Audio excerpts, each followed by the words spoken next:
tout de suite? Bien sûr que oui. Elle le peut. Jésus invite chacun à cheminer sur le chemin de la foi et de la sainteté. Alors avant de parler de sainteté et de cheminement, il faut parler de rencontre. Parce qu'avant de cheminer, il faut rencontrer Jésus. Il faut ouvrir la porte de notre cœur. C'est lui-même qui nous dit « Voici, je me tiens à la porte et je frappe ». Ça, c'est l'Apocalypse, chapitre 3, verset 20. Et Jésus lui répondit « Si quelqu'un m'aime, il gardera ma parole et mon Père l'aimera. Nous viendrons à lui et nous ferons notre demeure chez lui. » Ça, c'est Jean, chapitre 14, verset 23. Ce n'est pas la peine de parler de la Sainte Trinité ou du carême ou de la continence quand la personne n'a pas ouvert son cœur à l'amour divin.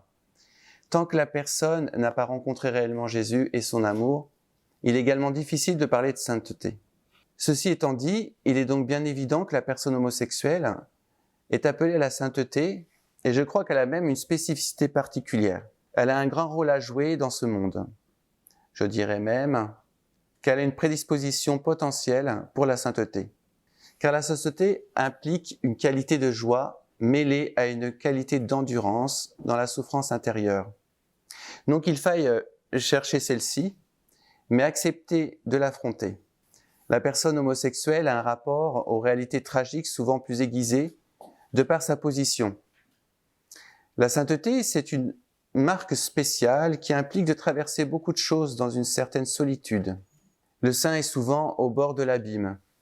La personne homosexuelle porte en elle la qualité du saint, mais très souvent ne le développe pas. L'attirance sexuelle ne doit jamais être refoulée, mais elle peut être transformée, transcendée. La personne homosexuelle ne doit pas être clouée comme une bête de foire dans ce qui serait son environnement naturel, le sexe et la débauche. Elle doit renverser la cage, convertir, inverser tout cela. C'est peut-être d'une certaine manière d'avoir une âme sacerdotale. Libre par le célibat, je peux être présent pour tous, au-delà de moi-même. N'est-ce pas offensant de faire croire qu'une personne homosexuelle est un chrétien de seconde zone, ou qu'elle est incapable d'entendre certaines choses, certaines vérités, certaines exigences pour avancer? L'exigence n'est pas évidente et elle ne s'écarte pas du jour au lendemain. Lorsque nous éprouvons un attrait, une inclination, comme l'attrait envers une personne du même sexe, c'est toute sa personne qui est touchée. Les désirs et les pulsions peuvent être très violentes et y succomber entraîne une suite. Il est vrai que c'est humain et qu'il est très difficile de s'abstenir sur la sexualité de nos jours et du jour au lendemain aussi. Cependant, tout est possible par la grâce de Dieu.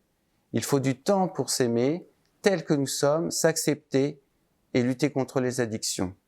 C'est une digestion. Vraiment. Les expériences et parfois les chutes sont utiles. La personne homosexuelle n'est-elle pas un enfant prédestiné à devenir un fils ou une fille prodigue? Et d'une façon particulière, c'est ce que je crois d'une certaine façon. C'est une question. Ils ont la possibilité d'être des apôtres privilégiés de la divine miséricorde. C'est peut-être le charisme formidable qu'ont les personnes homosexuelles. N'est-ce pas en ce sens que c'est aussi prophétique? Certains disent « je n'y arriverai jamais, je le comprends fort bien ». Et je disais la même chose. Il faut du temps, de la patience et surtout être patient avec soi-même. Il faut s'appuyer sur les vertus théologales, la foi, l'espérance et la charité. Beaucoup aimer, se donner aux autres malgré les combats et les chutes, et aussi s'appuyer sur les vertus cardinales que sont la prudence, la tempérance, la force d'âme et la justice. La grâce, elle est là, mais sans notre collaboration, nos entreprises sont souvent vouées à l'échec. Je terminerai par une phrase de Sainte Thérèse de l'Enfant Jésus, qui dit ceci: « Dieu sera plus attentif à l'intention qu'à la réalisation. » Lorsqu'on a l'intention de tout faire pour l'amour de Dieu, en suivant sa parole, en aimant son prochain et en essayant fermement chaque jour pour Dieu, c'est peut-être comme si on avait réussi.